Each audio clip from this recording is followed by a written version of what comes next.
Bonjour et bienvenue pour cette 32e émission des clés de la rénovation qui a pour thème ce soir chauffage à eau, chauffage électrique, comment faire évoluer son système de chauffage avant l'hiver. Alors pour aborder cette question, deux experts vont répondre à vos questions et nous accompagner pendant toute l'émission.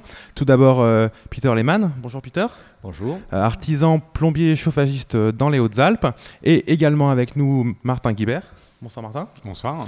Qui est conseiller info-énergie aux ateliers de la Bergerette dans l'Oise. Alors pour commencer Martin, est-ce que tu peux nous préciser qu'est-ce que sont les ateliers de la Bergerette ? Eh bien sûr, avec plaisir. Alors les ateliers de la Bergerette, c'est une ressourcerie. Le principe est assez simple, c'est de remettre en circulation des objets que les gens ne veulent plus. Alors là, vous pouvez donner tous les objets du quotidien pour une maison. Donc nous, on va trier, nettoyer, réparer donc, tout ce que vous allez nous donner. Et ensuite, on va les remettre en circulation dans nos magasins. Donc l'objectif, c'est vraiment une association à but environnemental. L'idée, c'est de réduire nos impacts sur l'environnement et de favoriser le réemploi. Et donc avec également un pôle énergie. Tout à fait, donc on accueille l'espace Info-Énergie dont je suis conseiller afin de donner un conseil neutre, gratuit et indépendant particulier donc sur la maîtrise de l'énergie, les travaux de rénovation, les aides financières. Merci. Alors donc ce soir, ce seront des conseils neutres, gratuits et indépendants que vous aurez sur le chauffage. Vous pouvez continuer à nous transmettre vos questions en direct, que ce soit sur le formulaire sur le site www.clérénov.org ou sur Twitter avec le hashtag CléRénov. Alors on va commencer par quelques questions un peu générales pour poser le cadre. Tout d'abord, peut-être une petite question bête et naïve de ma part, Martin. Finalement, qu'est-ce que c'est un système de chauffage ? De quoi on parle quand on parle de système de chauffage ? D'accord. Alors le système de chauffage, c'est ce qui va vous apporter donc, du confort pendant l'hiver. Et donc on a différents systèmes de chauffage. Principalement, là, on va s'orienter vers un système de boucle à eau chaude connecté à un générateur.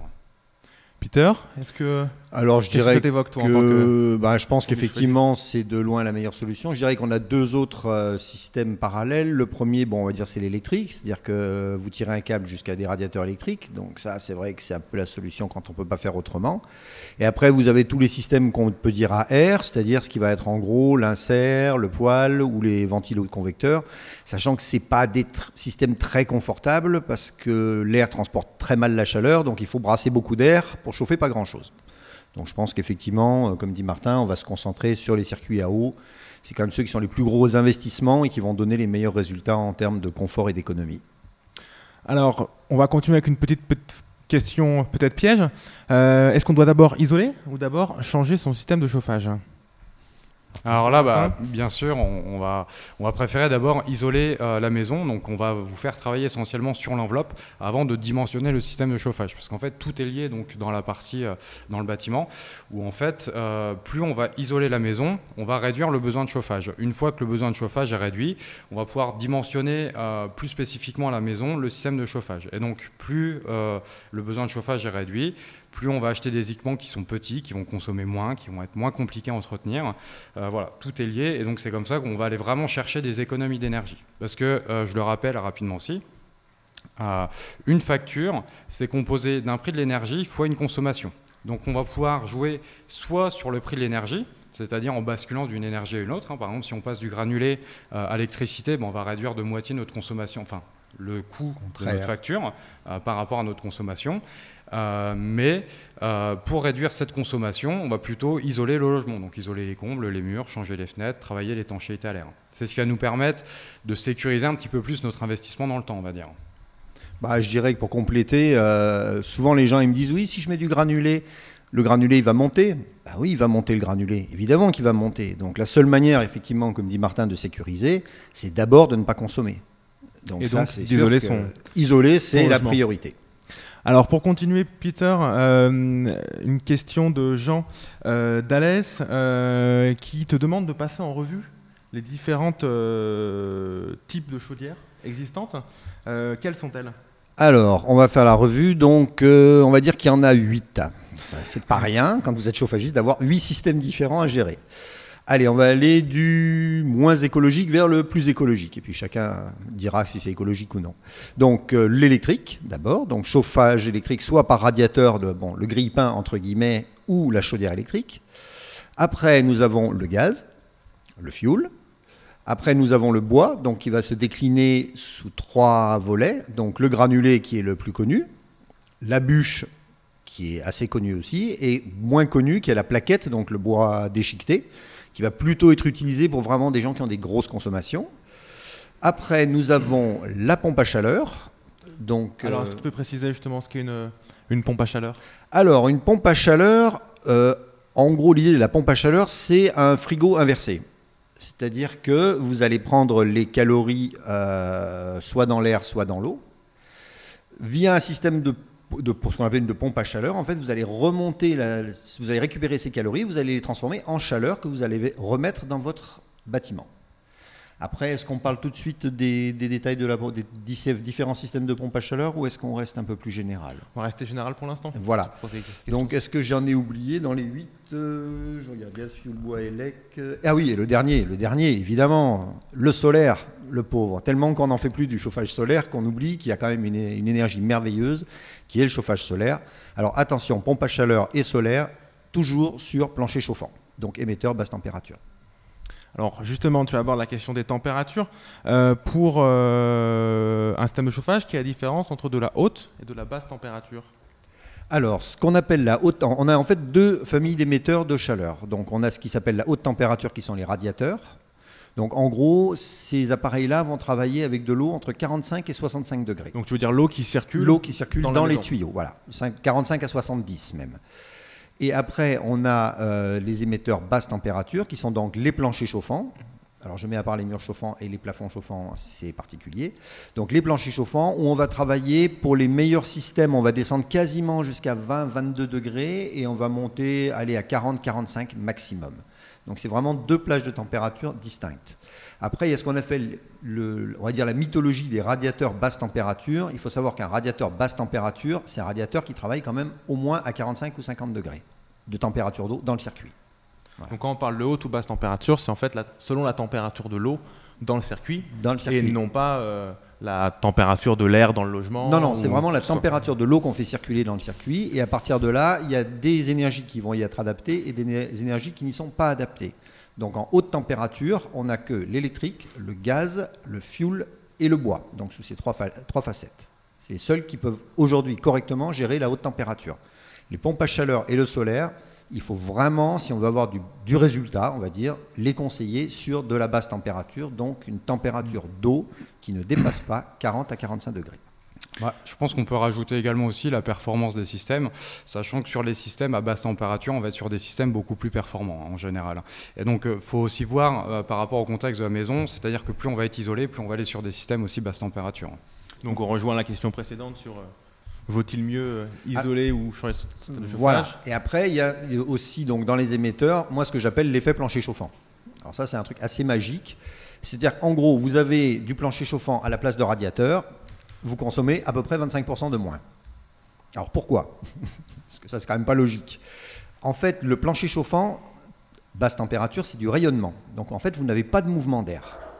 Donc, comme c'est votre corps, en fait, lui, si vous voulez, quand on fait du chauffage, on ne fait pas de la thermique, on fait du confort. Ce qui n'est pas tout à fait la même chose, en fait. Et votre corps, lui, il est très sensible au rayonnement.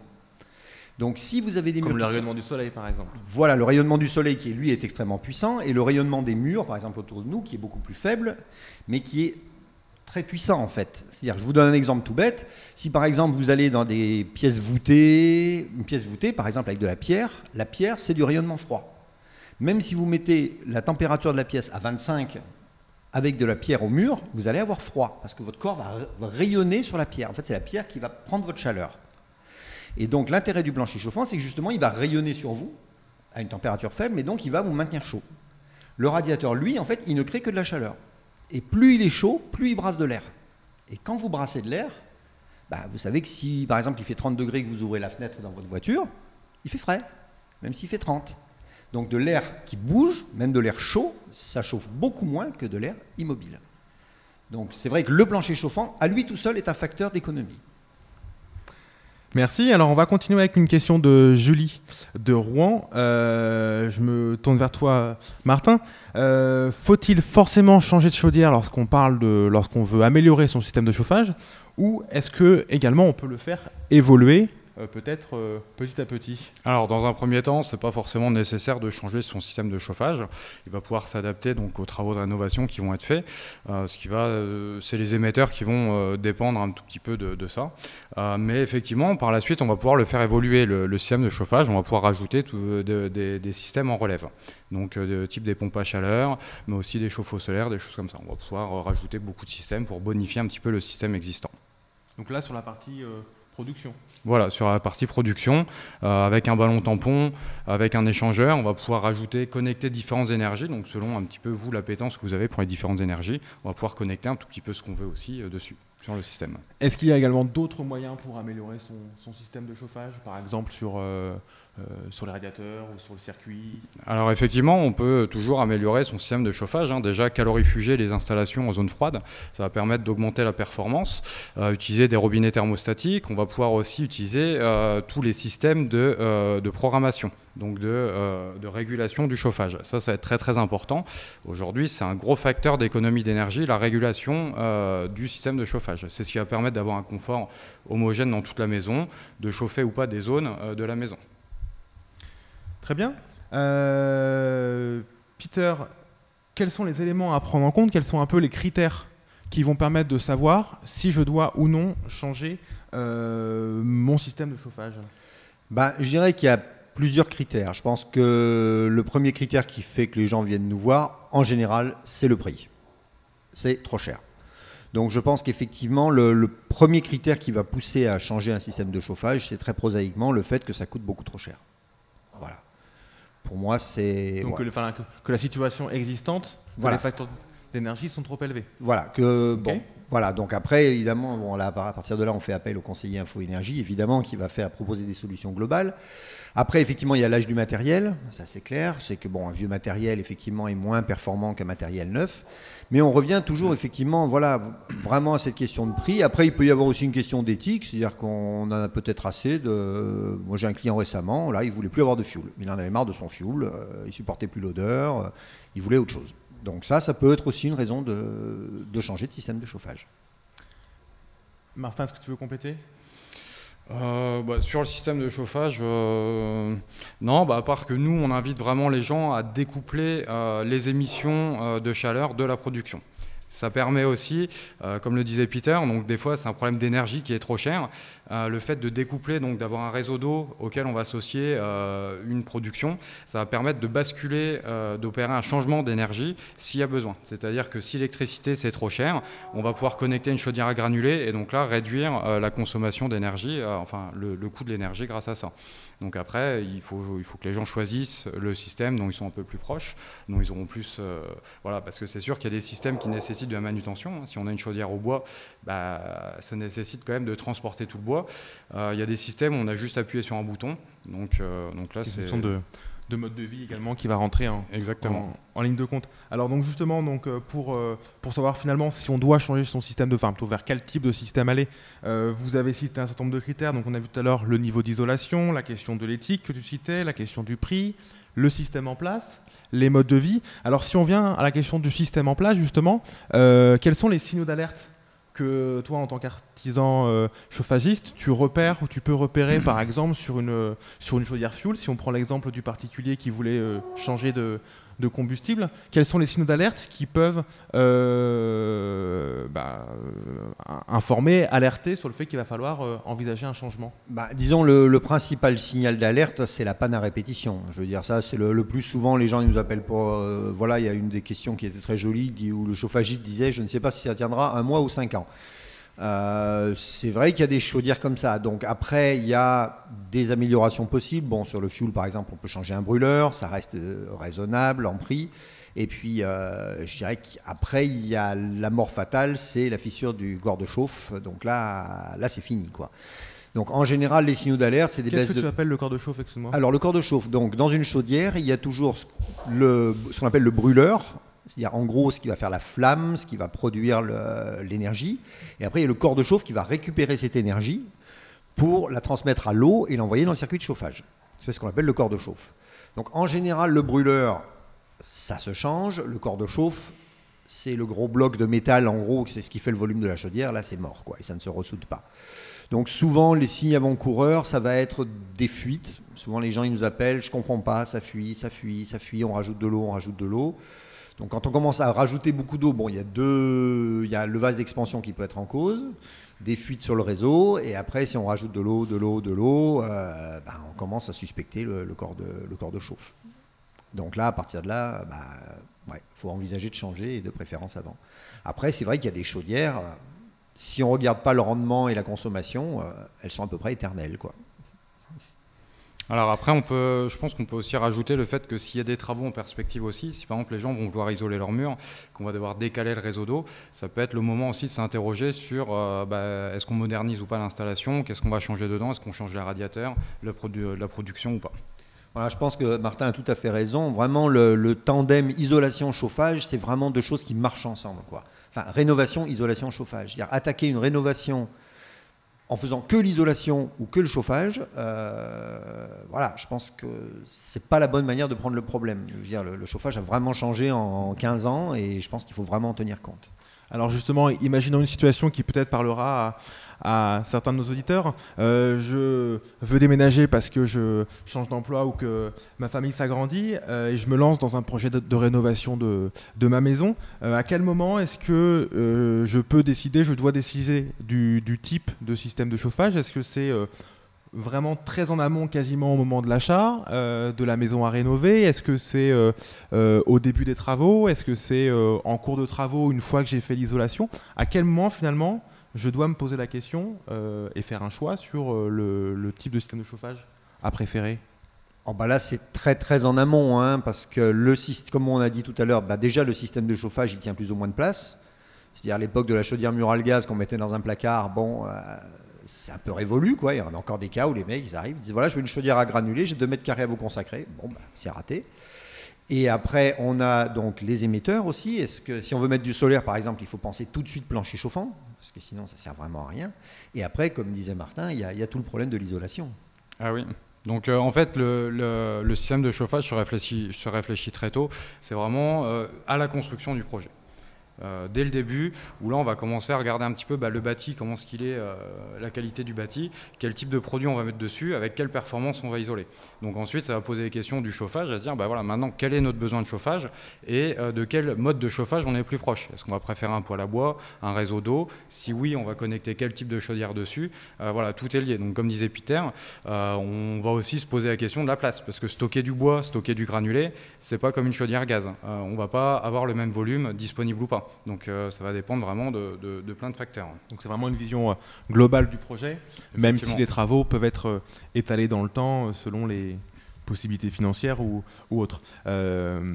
Justement, ça fait écho à beaucoup de questions reçues justement sur les questions du système de chauffage par des auditeurs où l'on se rendait compte que les travaux d'isolation étaient déjà bien avancés et de fait il est d'autant plus difficile de répondre et de vous donner des informations précises par rapport au type de système de chauffage quand le projet de travaux est déjà lancé. Alors, pour continuer, Christelle, donc de Belgique, puisque les clés de la rénovation sont une émission qui dépasse les frontières, vous posez la question suivante. Pensez-vous qu'il faut coupler la production d'eau chaude sanitaire et la production de chaleur pour le chauffage? Alors, qu'en est-il? Est-ce qu'il vaut mieux avoir 2 systèmes séparés ou un seul système global? Je me tourne vers toi. D'accord. Alors, ça peut être intéressant de coupler les deux, c'est sûr. Tout va dépendre du point de puisage, s'il est loin ou pas. Parce que si effectivement il est loin de la production, on risque d'avoir des pertes de charge. Donc là, il faut s'interroger sur cet élément-là. Ensuite, le coupler, ça peut être intéressant dans le cas des chaudières gaz, fuel ou granulés, où là, effectivement, on va avoir de la bonne performance. Alors, ce qu'il faut savoir, c'est qu'en général, dans tous les cas, les coefficients diminuent un tout petit peu, enfin la performance diminue un tout petit peu dès qu'on va coupler avec de l'eau chaude sanitaire. Ça marche très bien donc pour le fuel, le gaz, le granulé de bois. Toutefois, tous les systèmes automatiques? Tous les systèmes automatiques, voilà, ça va très bien fonctionner. Par contre, tout ce qui va être à bois, ça va être un tout petit peu plus compliqué. Pareil pour tout ce qui est pompe à chaleur, faire de l'eau chaude sanitaire, ça va être compliqué. On va préférer séparer les deux, la production d'eau chaude sanitaire du chauffage. En fait, si on passe à l'eau chaude sanitaire sur une pompe à chaleur, en fait, ou même sur une chaudière gaz condensation d'ailleurs, en fait, on va être obligé de monter la température de fonctionnement de l'appareil. Et en fait, on est dans ces situations-là, dans ce qu'on appelle un fonctionnement dégradé. C'est-à-dire qu'en fait, le rendement de la machine va devenir de plus en plus... Plus on va monter en température sur des pompes à chaleur et même sur des chaudières condensation, moins bon, le rendement va baisser en fait. Donc c'est vrai que c'est pour ça que... Alors, sur les chaudières, ça gaz, bon, ça va encore. Mais sur les pompes à chaleur, c'est vrai que plus la pompe à chaleur travaille haut, plus ce qu'on appelle son coefficient de performance est mauvais. Voilà, alors que toutes les chaudières à condensation vont vraiment être performantes à 30% de la charge nominale. C'est là où on va vraiment obtenir les meilleures performances. Donc c'est-à-dire en dissociant, enfin plutôt lorsqu'on va être à des températures plus basses. Voilà, effectivement, oui. Donc tout ce qui est basse température, effectivement, c'est là où on va avoir les meilleurs rendements. Alors, on avait aussi un certain nombre de questions sur le coût des systèmes de chauffage. Alors déjà, vous avez insisté sur le fait qu'un système de chauffage, c'était pas simplement une chaudière, mais c'était bien l'ensemble. Une chaudière, un système d'émission, de distribution et également la régulation. Effectivement. Peut-on comparer les prix, les coûts des systèmes de chauffage et est-ce que l'on peut savoir combien nous coûte finalement notre système de chauffage, Peter ? Alors, disons, le point clé, c'est toujours la consommation. C'est-à-dire qu'en gros, il y a une règle qui est toute simple, c'est que plus vous achetez votre système de chauffage pas cher, plus il va vous coûter cher à utiliser. Donc, si vous avez une très petite consommation d'énergie, vous pouvez vous permettre d'avoir une énergie chère. Et donc, de prendre un système pas cher. Donc, chaudière électrique, mur à gaz, c'est pas cher. Alors, c'est cher, le gaz, enfin le gaz cuve, pas le gaz de ville, mais le gaz cuve et l'électricité sont chers, mais si vous en consommez peu, c'est pas grave.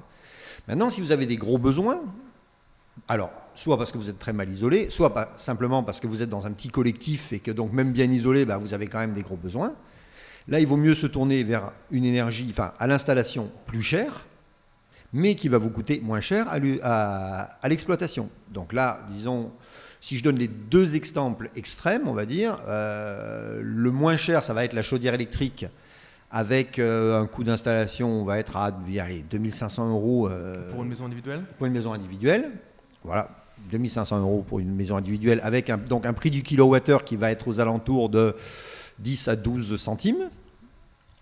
Et après, vous avez l'autre extrême qui va être en gros la chaudière à plaquettes, donc à bois déchiqueté.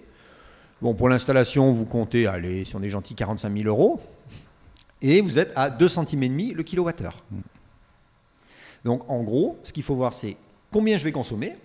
Et après, ça s'appelle un amortissement. C'est tout bête, c'est ce que fait tout le monde. Donc, au bout de combien de temps j'amortis mon système de chauffage ? Alors là, je compléterai un petit peu la réponse de Peter aussi, dans le sens où on vous invite à réfléchir aussi aux coûts globaux. Il y a le coût d'investissement qui est très très important. Effectivement, il y a le coût du combustible, donc le prix du kilowattheure en électricité ne sera pas le même que le bois déchiqueté, que le granulé ou que le fioul. On vous invite aussi à bien regarder les coûts d'entretien, parce que entretenir un poêle à bois, c'est pas le même prix qu'entretenir une pompe à chaleur ou une chaudière à granulés. Donc sur une chaudière à granulés, on est autour de 210 € l'entretien annuel. Pompe à chaleur, ça monte à 240. Alors après, il faut prendre aussi en compte le coût de l'abonnement. Quand on va passer sur une pompe à chaleur, on va passer sur un 18 kVA. Niveau abonnement, on commence déjà à être un peu plus cher. Donc quand on cumule ces coûts-là sur 15-20 ans, donc c'est important d'avoir cette vision, ça permet de mettre en perspective un peu les choix. Alors justement, en tant qu'Espace Info Énergie, est-ce que vous pouvez informer le particulier qui veut s'engager dans les travaux de rénovation par rapport à tous ces chiffres-là? Parce que finalement, là, on parle de chiffres sur l'investissement, de chiffres sur l'entretien, de chiffres sur l'abonnement, sur le coût du combustible. Finalement, on arrive avec beaucoup de chiffres différents. Effectivement. Il faut les mettre...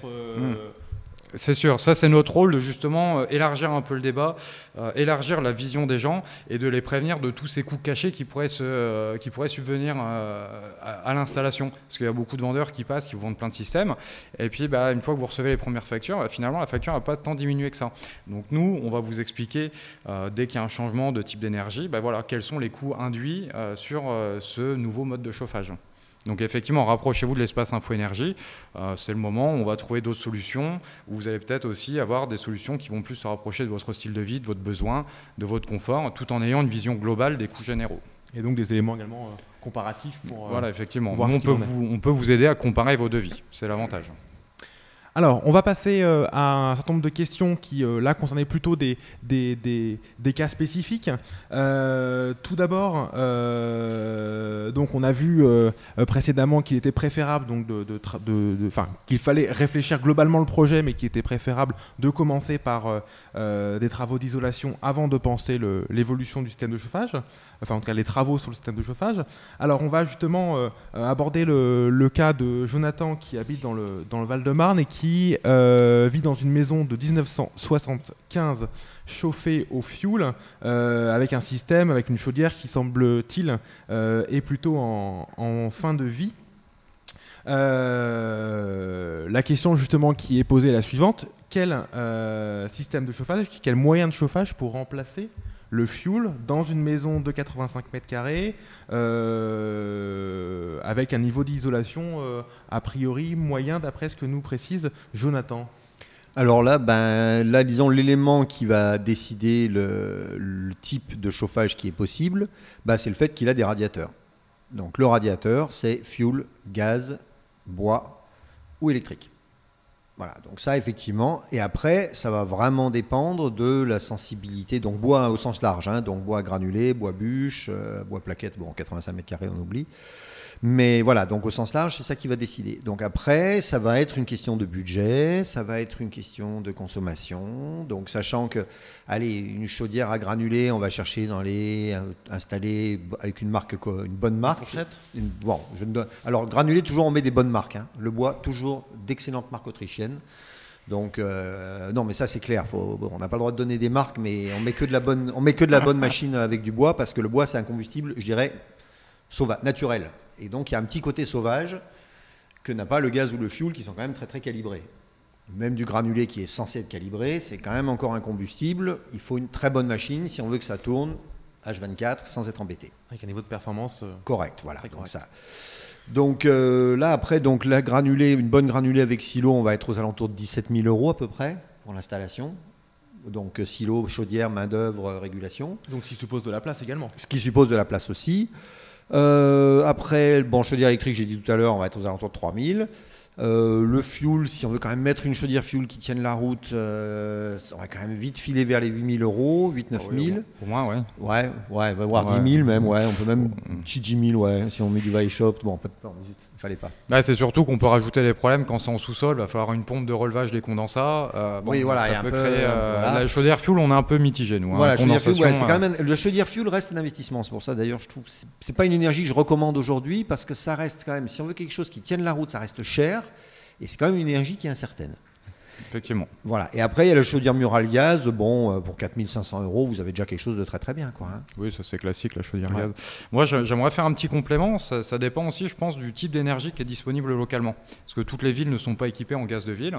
Après, il y a des gens qui ont la possibilité de faire du bois gratuitement, qui ont des fournisseurs de granulés aussi. Donc là, on va surtout être sur ces problématiques-là. Après, le choix du type de chauffage, ça va dépendre de l'appétence des gens vers les questions environnementales. Est-ce que vous voulez un système écologique ou pas? Donc là, on ira peut-être plus vers du bois granulé, mais aussi ça va dépendre un petit peu de votre style de vie. Est-ce que vous êtes souvent là à la maison ou pas? Parce que si on part sur un chauffage bois, il va falloir rempoter assez souvent soit le poêle à bois, soit la chaudière. Une chaudière en période hivernale, très gros froid, on va le rempoter 2 fois par jour. Ou est-ce que vous préférez plutôt des systèmes tout automatiques? On appuie sur un bouton, ça marche, des systèmes à distance avec de la domotique. Est-ce que vous voulez 20 degrés en rentrant du travail? Voilà, donc là c'est plutôt à vous de vous interroger sur vos habitudes de vie et c'est ce qui va dépendre de votre système de chauffage. Très bien. Alors justement par rapport à ces différentes possibilités que Peter évoquait, est-ce qu'il existe des aides financières associées au remplacement d'un système de chauffage dans l'hypothèse où le système de chauffage choisi est performant? Voilà, alors effectivement, dans tous les cas, il faudra que ce soit une chaudière à haute performance énergétique. Donc là, vous pouvez rapprocher de votre espace Info-Énergie pour connaître les critères plus spécifiques d'éligibilité. Mais c'est sûr qu'il y a le crédit d'impôt qui peut vous aider à financer vos travaux. Donc là, c'est un crédit d'impôt de 30% à hauteur de 16 000 € pour un couple, ce qui fait grosso modo 4 800 €. Ensuite, s'il y a un bouquet de travaux, on peut aller chercher un éco-prêt à taux zéro, donc de 20 à 30 000 € sur 10 ou 15 ans, si on fait 2 ou 3 travaux. Ensuite, il y a les certificats d'économie économie d'énergie. Donc là, c'est une petite prime aussi des fournisseurs d'énergie qui peuvent être intéressants, qui peuvent amener un petit complément. Dans le cas des ménages modestes ou très modestes, on peut augmenter cette prime de manière significative. Pour une chaudière, ça peut aller de 800 à 1300 euros. Donc c'est quand même assez intéressant. Il y a aussi également les aides de l'ANA, donc là où c'est des subventions à la rénovation. Donc pour les très modestes ou les modestes, ça peut aller de 8 000 à 12 000, enfin 13 000 euros. Donc effectivement, on a quand même un panel d'aides qui permet de bien aider à la rénovation. On vous conseillera toujours d'aller vers l'espace Info-Énergie pour vous aider à construire votre projet, mais aussi votre plan de financement. Parce qu'à l'achat d'une maison, il y a tous les PTZ accession, enfin prêt à taux zéro accession, qui peuvent rentrer en compte dans l'achat d'un logement. Ça, c'est important. Donc différentes aides financières disponibles également pour le remplacement d'un système de chauffage. Effectivement. Et valorisées dans le cadre d'un bouquet de travaux. Ouais. Très bien. Alors on va continuer avec une question d'Edouard de Savoie. De Haute-Savoie, pardon, qui procède à une grosse rénovation, grosse réhabilitation d'un corps de ferme situé à plus de 600 mètres d'altitude, corps de ferme très bien isolé et orienté sud, et il souhaitait justement utiliser une chaudière électrique comme système de chauffage. Peter, je me tourne vers toi pour savoir ce que c'est une chaudière électrique et comment ça fonctionne. Parce que je pense qu'on a tous en tête des radiateurs électriques, mais pour autant une chaudière électrique, qu'est-ce que c'est ? Alors, je dirais que moi j'ai un paradoxe avec la chaudière électrique, c'est que j'ai fait beaucoup d'énergie renouvelable et beaucoup de chaudières électriques. Alors une chaudière électrique, c'est quoi ? En gros, c'est un thermoplongeur. C'est un gros thermoplongeur comme celui que vous utilisez pour réchauffer l'eau du thé, là. Donc c'est une chaudière qui en fait, c'est une grosse résistance qui va chauffer l'eau et l'envoyer dans votre circuit de chauffage. Alors pourquoi est-ce qu'on met une chaudière électrique ? Surtout quand on fait du renouvelable. C'est que souvent, si on a fait un investissement dans l'isolation, si on a investi dans des planchers chauffants, et dans pas mal de choses de la rénovation, il ne reste plus beaucoup d'argent pour mettre la jolie chaudière à granulés ou le magnifique système de chauffage solaire dont on rêvait.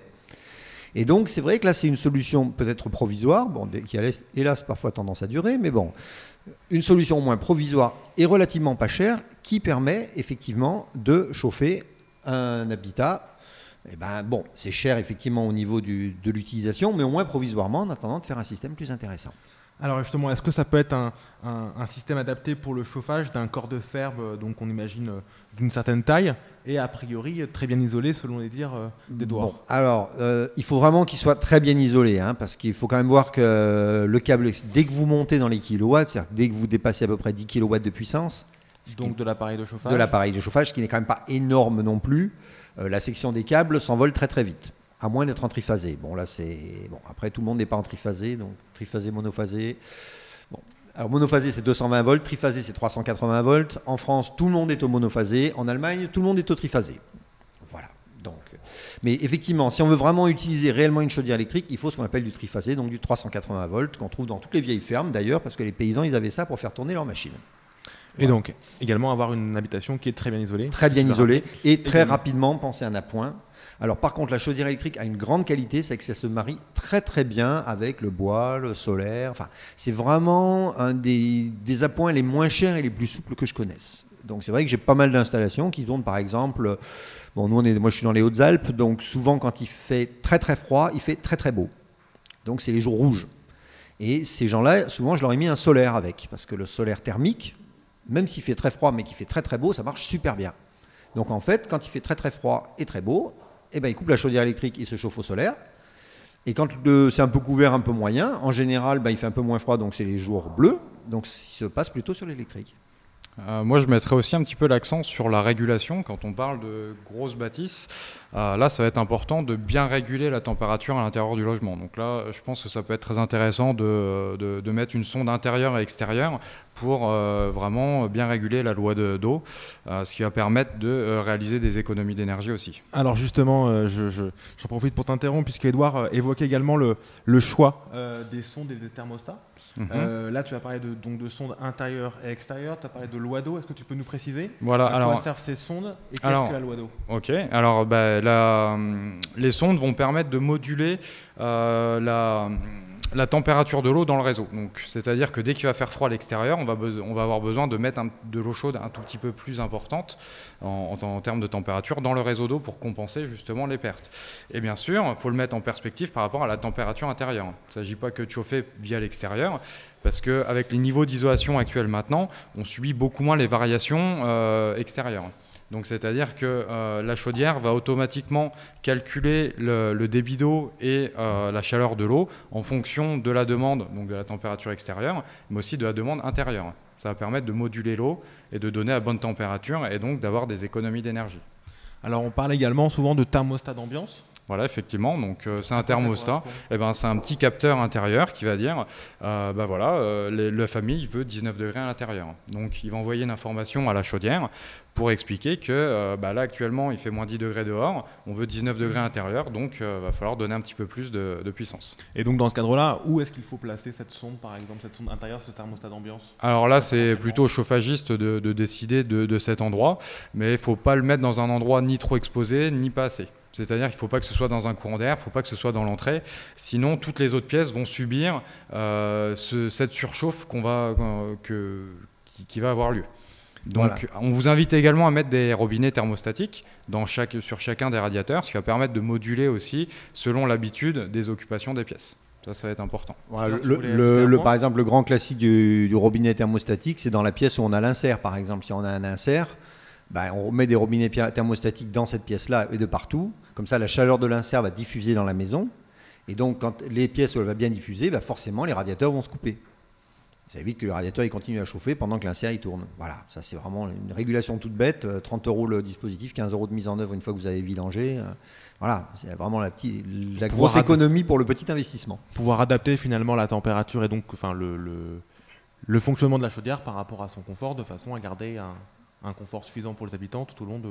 Voilà, un bon confort et en même temps des économies d'énergie. Alors après, là, on peut rajouter aussi le dimensionnement de l'installation. Le dimensionnement de votre production d'énergie va être très très important. Aujourd'hui, on va éviter tous les systèmes surdimensionnés parce qu'on fonctionne, on remarque que la performance saisonnière en fait est beaucoup plus importante. On va avoir tendance à utiliser notre chauffage beaucoup plus en mi-saison.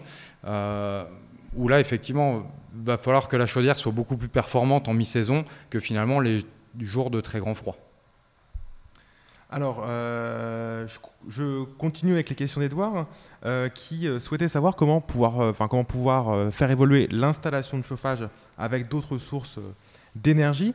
Et il vous pose la question suivante: puis-je dès le départ intégrer l'élément justement qui me permettra de mêler plusieurs sources d'énergie, plusieurs combustibles? Oui, tout à fait. Alors après, Peter, je pense qu'il va apporter sa petite réponse aussi tout à l'heure, parce qu'il me disait que donc sur une chaudière électrique, on peut connecter facilement tout ce qu'on veut. Ou sinon, il y a également la solution du ballon tampon avec échangeur de 300-500 litres qui va permettre de connecter différents éléments dessus. Donc d'alimenter ce gros ballon qui va être une grosse réserve d'énergie. Donc c'est là où on va pouvoir stocker toute l'énergie, soit de la chaudière, mais aussi des différents éléments producteurs externes. Et donc ensuite, ce ballon il va distribuer aux différents besoins, que ce soit une boucle de chauffage ou une boucle d'eau chaude sanitaire. Tu voulais apporter voilà, donc effectivement, dans le cas de la chaudière, l'avantage, je dirais, des chaudières électriques, chaudières gaz, c'est qu'il faut penser la taille du local dans lequel on va mettre la machine, puisque si on veut mettre une source d'énergie renouvelable, il faudra de la place. Mais en termes d'installation, il n'y a rien à penser en fait. Ça se modifie très facilement après. Je dirais, c'est deux tuyaux à couper, on retire et c'est reparti. Donc c'est vrai que c'est quand même le côté très intéressant de ces énergies-là, si on pense à laisser la place dans le local pour faire le reste. Parce qu'évidemment, si on l'a mis dans un placard, c'est raté.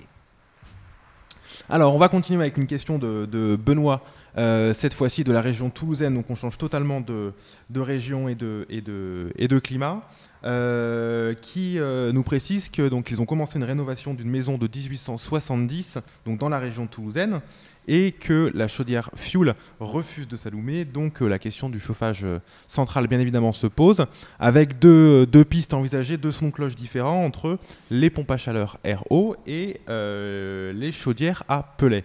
Alors, tu nous parlais tout à l'heure justement des chaudières à plaquettes. Est-ce que c'est la même chose que les chaudières à pellets, Peter? Alors, chaudière à plaquettes, non. Alors, c'est vraiment bon. La chaudière à plaquettes est assez rare. C'est plutôt une destination du petit collectif, voire gros collectif. Alors, chaudière à plaquettes, en fait, c'est du broyat de bois. Donc, c'est le mec qui fait votre élagage, il broie le bois, il vous donne ça.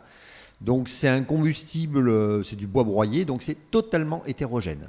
Et alors que la chaudière, alors que le pellet, à quoi ça Alors correspond? le pellet, c'est de la sciure compactée. Donc ce n'est que du bois, contrairement à certaines mythologies. Je crois qu'il y a droit à 0,2% d'amidon de maïs, je crois, pour le faire tenir. Voilà, c'est vraiment du bois compacté, mais c'est de la sciure de bois et c'est compacté et selon des normes. Donc il y a une norme très précise sur, donc il y a les DIN+, les NF sur le granulé, qui fait que la chaudière, bon, elle s'adapte au bois parce que c'est quand même pas toujours le même granulé. Le bois, c'est quand même un peu variable, mais je dirais sa plage d'adaptation est relativement faible. Quand vous passez sur de la plaquette, en gros, vous allez avoir des épines, vous allez avoir des gros morceaux, des petits morceaux. Bon, même s'il y a une norme peu respectée, en gros, la chaudière, je dirais pas qu'elle va brûler n'importe quel bois, mais presque. Et c'est pour ça que la technologie est très chère. Donc c'est vraiment deux choses très différentes. Donc plaquette d'un côté, pellet de l'autre. Par contre, quand on parle de pellet, on parle de granulé. C'est bien la même chose. Voilà, pellet granulé ou plaquette bois déchiqueté. Voilà, ce sont deux synonymes. Deux familles différentes. Alors, revenons au cas de Benoît. Est-ce que dans ce cas-là, quels seraient les avantages de la pompe à chaleur par rapport à sa situation, ou quels seraient les inconvénients de la pompe à chaleur par rapport à sa situation? Bon, alors je dirais que je vais peut-être reparler un petit peu des pompes à chaleur. Donc dans les pompes à chaleur chauffage, il y a en gros deux familles. Non, toujours on ne donnera pas de nom, mais en gros il y a des clims qu'on a inversés pour faire du chauffage. C'est en gros ce que vous voyez dans la plupart des maisons RT 2012 parce que c'est ce qu'il y a de moins cher. Donc en gros c'est des dispositifs, des pompes à chaleur qui étaient faites au départ pour refroidir la maison et pas pour la chauffer. Et bon, qui peut faire l'un peut faire l'autre, donc on les a retournés et elles font effectivement le chauffage et la clim. Mais il existe aussi des systèmes performants. Voilà, alors ça c'est des systèmes qui sont moyennement performants on va dire, mais qui sont pas chers. Après vous avez effectivement des vraies pompes à chaleur, chauffage, donc qui ne sont pas le même type de compresseur. Donc il y en a, c'est la clim c'est du compresseur piston, alors que le chauffage c'est ce qu'on appelle le compresseur scroll, qui est donc beaucoup plus robuste, beaucoup plus fiable. Et c'est vrai que ça c'est des systèmes qui sont faits vraiment pour le chauffage, au départ, d'entrée de jeu.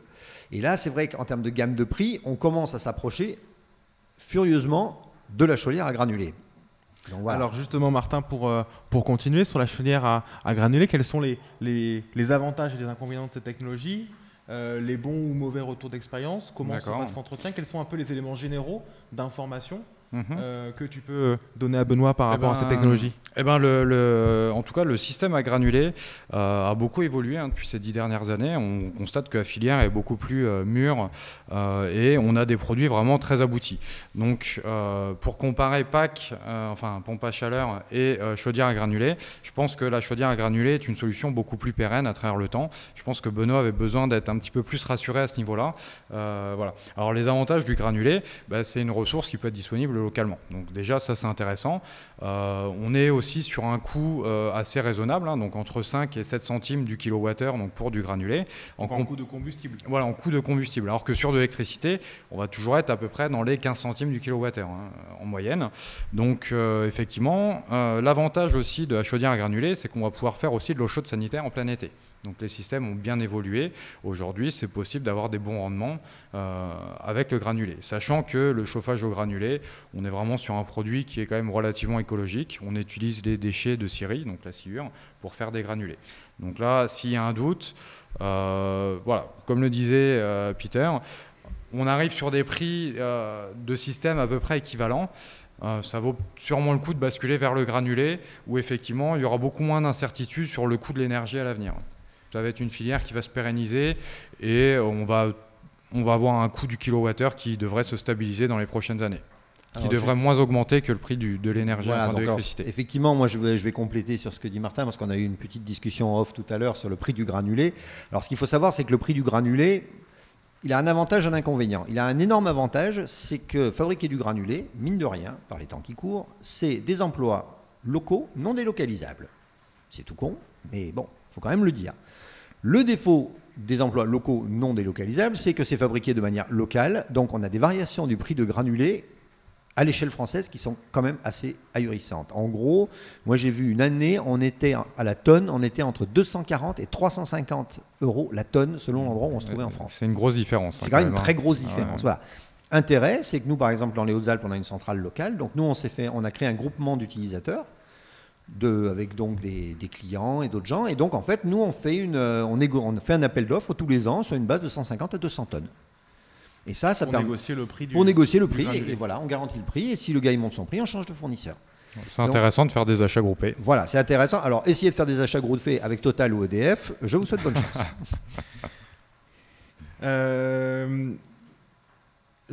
Juste pour compléter la question de Benoît, est-ce qu'il y a des contraintes concernant l'utilisation d'une chaudière à granulés ou concernant l'entretien qui sont particulières à cette technologie, Peter?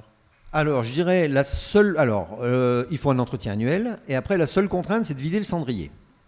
Alors, ouais, évidemment, vider le cendrier, les gens, ils ont très peur. Ce qu'il faut voir, c'est que la chaudière à granulés moderne, c'est pas de la combustion. Je ne sais pas ce que c'est, mais en gros, j'ai fait l'essai parce que j'en ai une chez moi. Vous prenez, allez, 4 mètres cubes de granulés, ça fait un cendrier qui est à peu près grand comme ça. Voilà. Et j'ai même des clients qui ont consommé 3 tonnes et demie, ils ont oublié de vider leur cendrier. D'accord. En fait, je suis arrivé à l'entretien, je lui ai dit, tu as pensé à vider ton cendrier? Ah merde, j'ai oublié. Bon. Il y en avait beaucoup de la cendre, hein, mais la chaudière tournait encore. Alors je pense qu'il y a un inconvénient majeur aussi qu'on peut citer, c'est la place que prend le stockage aussi. Parce que la chaudière est quand même assez volumineuse. Quand on rajoute un silo textile, ça prend de la place aussi. Qu'on stocke une palette ou un silo textile, voilà, il faut quand même de la place en général. Hein. C'est sûr qu'en appartement... Le combustible pour passer la saison. Voilà, effectivement. Ouais. Donc ça, c'est quand même un inconvénient. Après, cela dit, en termes de confort, ça marche très bien. Il y a juste à appuyer sur un bouton dans l'ensemble et voilà, on a la bonne température au moment où il faut. Voilà, pour donner des ordres de grandeur, donc 1 mètre cube de fuel, c'est 4 mètres cubes de granulés. Voilà. Donc en termes de volume à de prévoir volume, voilà, pour faut quand même y penser, quoi. Alors merci, on va continuer avec une question de Jean du Gard qui vous pose la question, qu'est-ce que étaient les chaudières dites polycombustibles? À quoi ça correspond? Peter, est-ce que tu en poses? Et à quoi, qu'est-ce que c'est et est-ce que tu en poses? Alors, ce que c'est, la chaudière polycombustible, en gros, c'était un corps en fonte dans lequel on mettait soit un brûleur fuel, soit du bois. Ces choses-là étaient à peu près éternelles, c'est-à-dire que je pense qu'elles pouvaient durer encore 1000 ans. Le seul défaut, c'est que ça avait un rendement absolument épouvantable. Mais alors, quand je dis épouvantable, c'est un euphémisme. Donc, en gros, la chaudière polycombustible, aujourd'hui, n'existe plus. D'accord, c'est clair. Pour continuer, on a maintenant une question de Mauro de Seine-et-Marne qui était intéressé par des planchers chauffants, notamment des planchers chauffants minces. Alors, Peter nous a précisé tout à l'heure qu'est-ce qu'était un plancher chauffant. Est-ce que c'est plus économique qu'un radiateur, déjà pour commencer? Alors oui, plus économique, puisqu'effectivement, on a des chaleurs qui sont douces, c'est-à-dire rayonnantes, plus que convectantes, donc c'est-à-dire qui rayonnent plus que brasser de l'air. Donc ça, effectivement, elles sont d'entrée de jeu plus économiques, donc c'est intéressant. Après, les isolations de type mince donc, sont très bien. Hein. Disons que chez moi, j'ai une partie de ma maison qui me sert de laboratoire. Donc, comme j'ai une grosse vieille ferme, c'est assez rigolo. Donc, la partie où j'habite, bon, j'ai mis des choses à peu près classiques. Et après, à l'étage, j'aménage mes combles. Donc, je fais une pièce de temps en temps. Et je fais des expériences. Donc, voilà, j'ai testé là-haut. Donc, je peux en parler. Je dirais, ce qu'il faut bien penser dans l'isolant mince, c'est que c'est très sympa, mais il faut qu'il y ait l'isolant dessous. Parce que sinon, la chaleur, elle va chauffer les vers de terre. C'est-à-dire que finalement, il faut qu'on ait un isolant sous les circuits d'eau qui sont dans le plancher chauffant, sinon... Ouais, sinon on chauffe les vers de terre. Donc il faut... Ouais, vas-y. Non, en fait, c'est plus une question que je te pose aussi. Parce que là, on parle de plancher sur isolant mince. Mais du coup, toi, tu conseilles de rajouter une couche d'isolant en dessous de cet isolant mince. Parce que c'est vrai que nous, on a une petite problématique avec les isolants minces. On les recommande pas forcément. Du coup, moi, je m'interroge beaucoup sur le chauffage au sol. Est-ce que du coup, on va pas justement transmettre cette chaleur au pont thermique et dissiper cette chaleur plus facilement? Alors justement, j'ai fait l'expérience parce que j'en ai mis un. Alors, si vous voulez, l'application idéale de ces planchers minces, c'est par exemple pour faire du plancher chauffant à l'étage. Vous êtes dans une maison, c'est un plancher bois par exemple, vous n'allez pas y couler une dalle de béton pour faire du plancher chauffant. Donc l'application idéale, c'est vous êtes à l'étage. À l'étage, vous n'avez pas besoin d'isoler puisque la chaleur elle monte par-dessous. Donc ça, je l'ai testé chez moi, ça marche très bien.